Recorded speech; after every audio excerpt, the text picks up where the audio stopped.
Assalamualaikum warahmatullahi wabarakatuh. Apa kabar semuanya anak-anak? Mudah-mudahan kita semua ada dalam keadaan sehat walafiat, luar biasa. Allahu Akbar. Semangat pagi. Selamat berjumpa kembali dengan saya Muhammad Munandar Isfit dalam channel Fisika itu Menarik, Fisika itu Menggelitik. Semakin dilirik, semakin tertarik. Kesempatan kali ini saya akan membahas tentang hukum induksi Faraday. Bagaimanakah lampu ini bisa menyala? Untuk bisa menyala, lampu harus terhubung dengan jala-jala listrik PLN atau dengan sebuah generator sebagai sumber arus listrik. Michael Faraday adalah orang yang pertama kali menemukan bahwa apabila kumparan bergerak di dalam medan magnet akan menghasilkan gegel induksi elektromagnetik. Faktor apa sajakah yang mempengaruhi GGL induksi elektromagnetik? Kerjakanlah LKPT berikut ini dengan membuka link @pet Colorado Edu.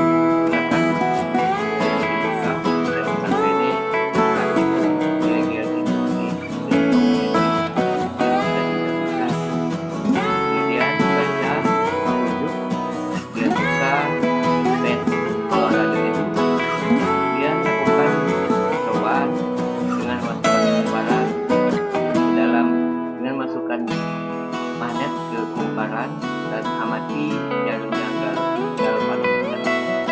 Kemudian ulangi percobaan sesuai dengan tabel yang ada. Kemudian isi hasil percobaan Anda. Setelah itu buatlah kesimpulan.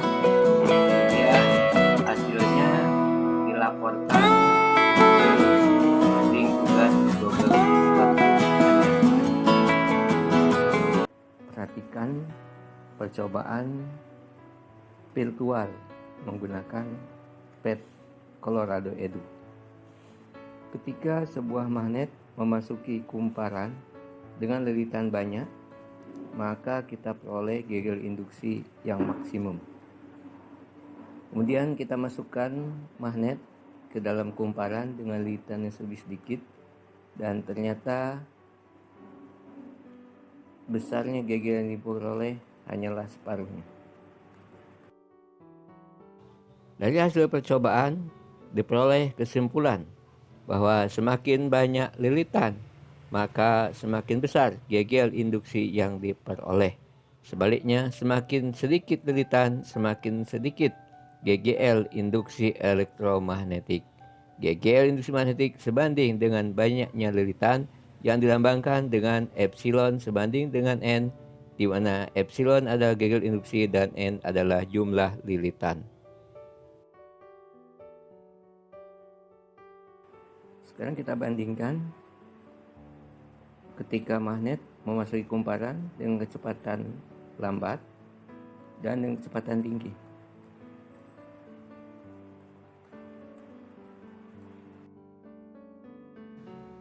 Dari percobaan yang diperoleh, kita menyimpulkan bahwa semakin cepat gerakan magnet, semakin besar gegel induksi magnetik. Sebaliknya, semakin lambat kecepatan magnet, semakin kecil gegel induksi elektromagnetik. Dengan demikian, gegel induksi magnetik sebanding dengan laju perubahan fluks magnet.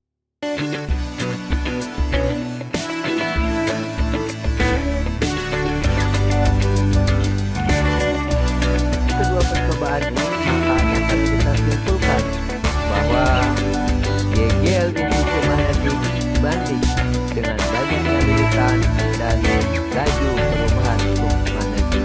Epsilon sama dengan min N D I per dt.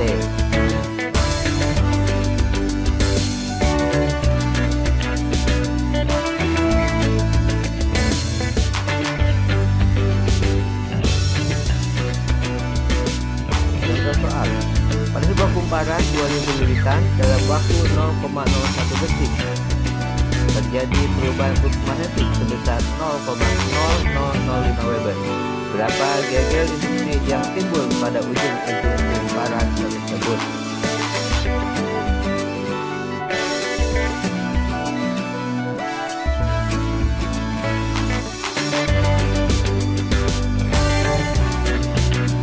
Diketahui N sama dengan 1000 liter, dFc per dt sama dengan 0,005 Weber per 0,01 detik sama dengan 0,05 Weber per sekon.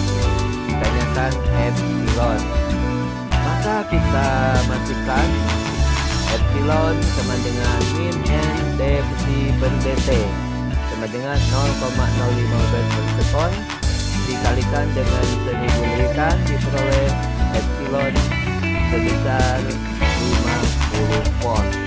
Kita ambil nilai positifnya karena nilai negatif, tanda negatif ini hanya menunjukkan kesesuaian dengan hukum Lenz.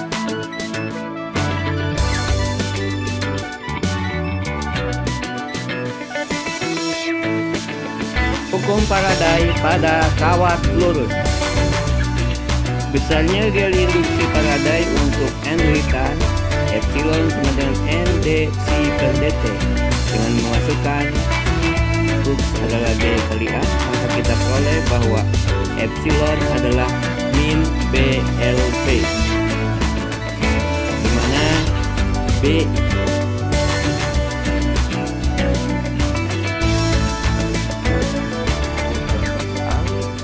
silakan dibaca. Dan ini adalah pembahasan.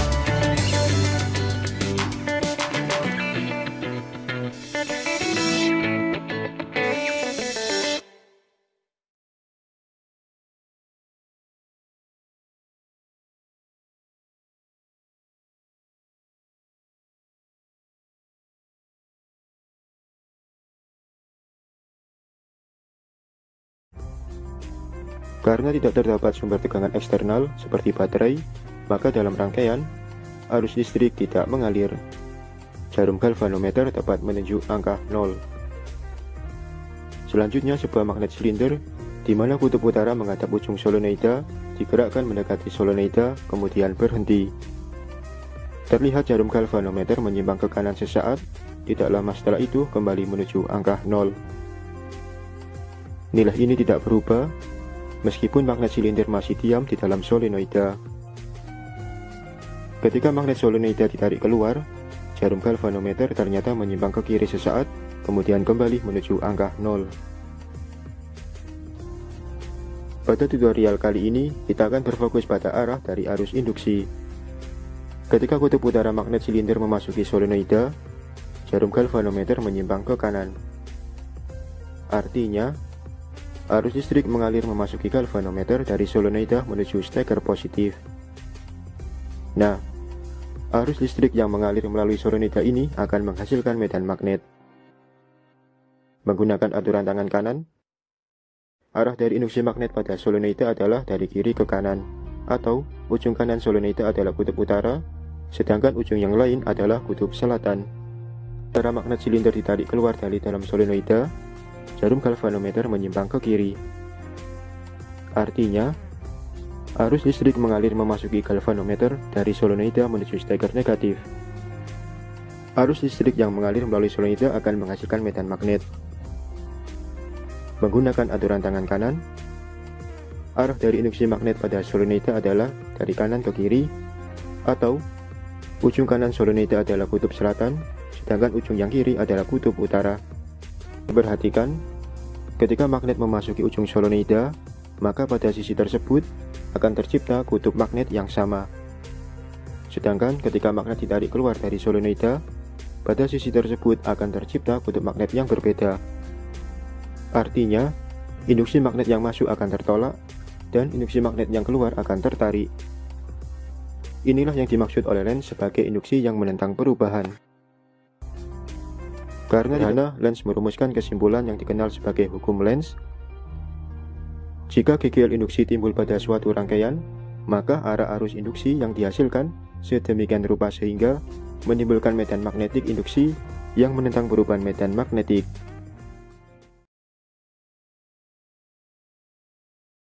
Tentang hukum induksi Faraday. Mudah-mudahan dapat dipahami untuk kalian dan berguna untuk kita semua. Sampai jumpa di kesempatan selanjutnya. Assalamualaikum warahmatullahi wabarakatuh.